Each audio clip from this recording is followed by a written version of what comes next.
Hello, we're here with Dr. Ros Bandt and we're going to be talking about Hydra 2 for Tahu and electronics. But before we go into that, we're going to be looking at the instrument itself, because when I was trawling through the Melbourne Composers League archive, I did come across this performance of that Ros was doing on the Tahu. It was unique because there was no one else playing Tahu on the Melbourne Composers League archive. So I thought it would be great if we had a little more just time to discuss the actual instruments. So welcome, Ros. It's lovely to see you, Joel. And let's just talk about the instrument. Okay. I feel very honoured to be holding this particular instrument. This is a Tahu invented by Peter Biffen from Armidale. Very fine luthier and amazing instrument maker and inventor. He's also made these from brass in one period. So this was very much an experimental thing in which he wanted to make a bowed instrument. Most of them are small and played on the knee. And they are representative of the Comanche family. And so the little spike ones are smaller, like a little violin you play here. So all the Kazakhstani improvisers are thinking about the word and tar players, the plucked bowed lute from that part of the world, you know. Peter had a very eclectic sound field, I think, in his mind when he made this, and the fact that it could be bowed as well puts this instrument in an amazing social context in Australia, in the Silk Road, Asia. So we have here the Tahu, T-A-R-H-U, and tar means string in Turkish and hu, string in Chinese. So it has remnants from the erhu, the Chinese bowed instruments, one on the wall there, and also these little bowed spike fiddles, of which there are numerous. In fact, if you go to Crete in Rethymno, Ross Daly has a museum full of all of these instruments. And I think that probably did source a lot of interest in this. This instrument Peter made for himself, and he never has an instrument for himself. He's so generous to us all. I was going over with a small little Rebek. I wanted a case, and how I got onto this was like within 6 hours of talking to him on the phone, I'd bought it. And it was couriered down, and I went off to Crete with this instead of my little Rebek from Brian Poynter, which is a whole new journey of my life. And so for the last, the whole of the 2010-20, I spent a decade going around the world as like a Tahu nomad, divining places from this instrument. And when I got this, and he plays it like this, and so does Ross Daly. Well, Ross is a very big man, and I've got very long limbs, but you know, I don't want to spend the rest of my life in this position. He was off to the physio.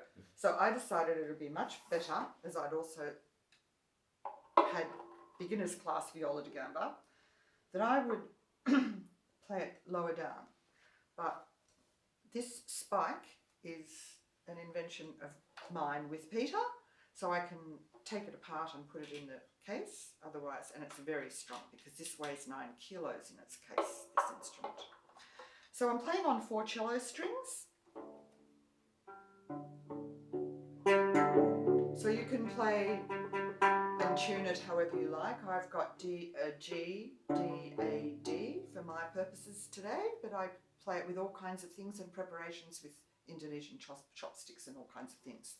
Because as I'm a sound artist, I'm interested in getting out the amazing organic thing that is his true special thing in this instrument, which is the cone.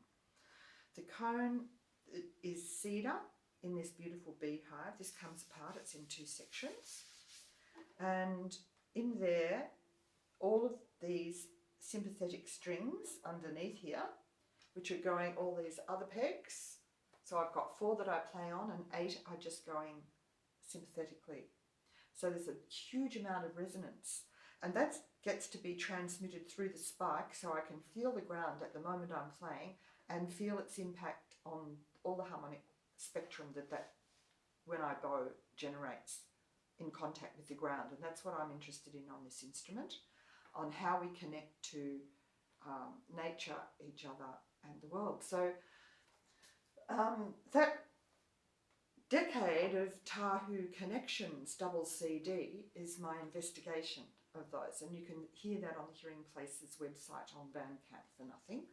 And you can see that one CD is my investigations in the Mediterranean from all those influences back to archaic sources, and the other one is with Australia in the Pacific and all of my wonderful friends and colleagues that have come on this journey and tried to have a conversation with this very rare instrument. There's only still about, I think, 20, nothing much.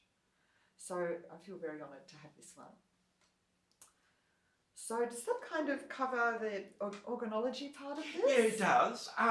So where did Peter get the inspiration? Because it seems to be, you said Silk Road, it does seem to be from one of the stands, you know what I mean, from Kazakhstan or something like that. Definitely. So I think if you have a look at Peter Biffin's website, it's quite extraordinary. He has famous international people playing all the different instruments in different sizes. He makes so many different sizes.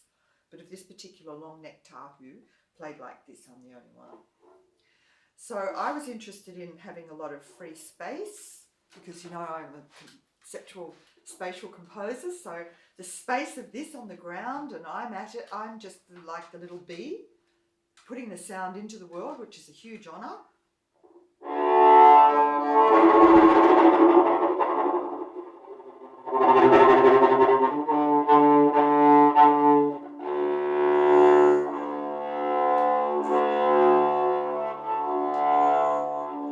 I should say that in this case I'm playing it with a beautiful 17th century fluted French Baroque bow from Ian Watchorn, which has Suriname snakewood, Mongolian horsehair and 30,000-year-old mammoth tusk, which was a bit of an ecological disaster for a sound artist that's doing environmental work. And I said to, so I tell the story always at my concerts now, to Ian, couldn't you do something out of like a bit more sustainable timbers, like local or, you know?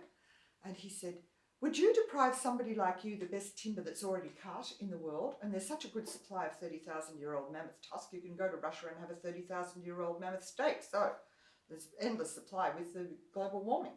They're all coming out of the ice. So that's that.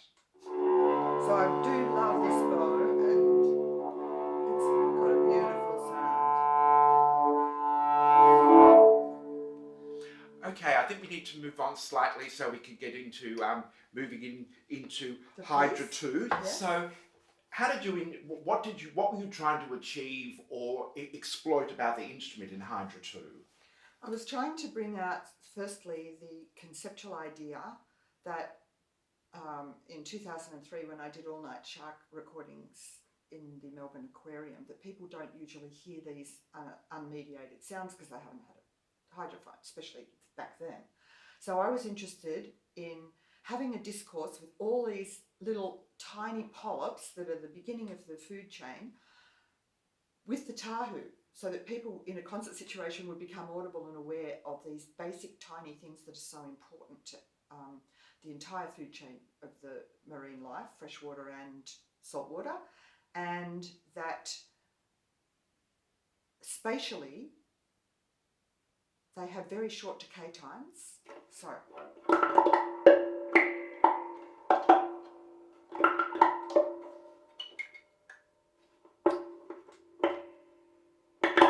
and the arrhythmic possibilities of listening to nature in its operation, as John Cage would say, is nothing I could compose. So since this period I've been doing a lot of interspecies work, and I'm doing now a transcription for Alana Blackburn on the aquatic sounds of the hydrophone in the Dumeric Dam near where she lives, so that she's listening to the unheard sounds in her environment. She's going to bring those out in the recorder, and of course she's worked with the Royal Winds, so it'll be all about her magnificent tonguing. But on the tahu here I'm using mostly the pluck, and for the C surface I'm using the harmonics, so these kinds of sounds, and these are going through 4 speakers to give that feeling that you're in a different foreign world. And the thing about underwater is that the sounds are much higher than you'd think. You know, we brought up with all these fictitious sonifications of ocean films and things. They're really made up because when you hear them, now we do hear a lot of whale recordings and sonar recordings these days. But when you're actually there, it's quite a high tessitura. So I could have played something down there. But a lot of these little guys, they hang around on the very top surface of the water, and that's where the loudest sound are when you're recording it. So I'm often lifting my microphone right up into the first inch and listening there when I'm recording. And if there's sunlight, so much the better, because you get all kinds of aquatic plankton and phytoplankton and all those little goodies. So this piece is really about, let's keep the world in its proper place and listen to all the organisms, big and small. And I'm using everything I can in this to disperse the sound through speakers, and then I can dialogue with them in the speakers, and also have the feeling of the slide whistle, which is I had made by Jonathan Lawrence, a sculptor, with the bad fickle, so it only makes an air sound and not a tone sound. And I like to get the feeling of this.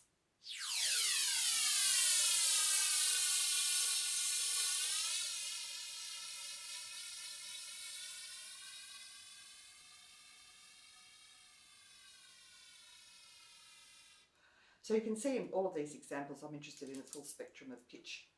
I'm not taking any scales or anything in this work. I'm working for everything that's available on these sound sources in nature. And having a party with what it yields. On that note, I think, well, thank you, Ros, very much for your time today in explaining a little bit more about the tahua and the piece itself. And it was recorded at the Monsell Vat in Eltham on Sunday, September 30, 2018 at the Elbow Room Festival. And Ros Bandt was performing on the tahu now and then. And the piece that we are going to hear now is Tahu 2, Hydra 2 for tahu and electroacoustic sound field. Enjoy it. Thank you. Thank you, Joel.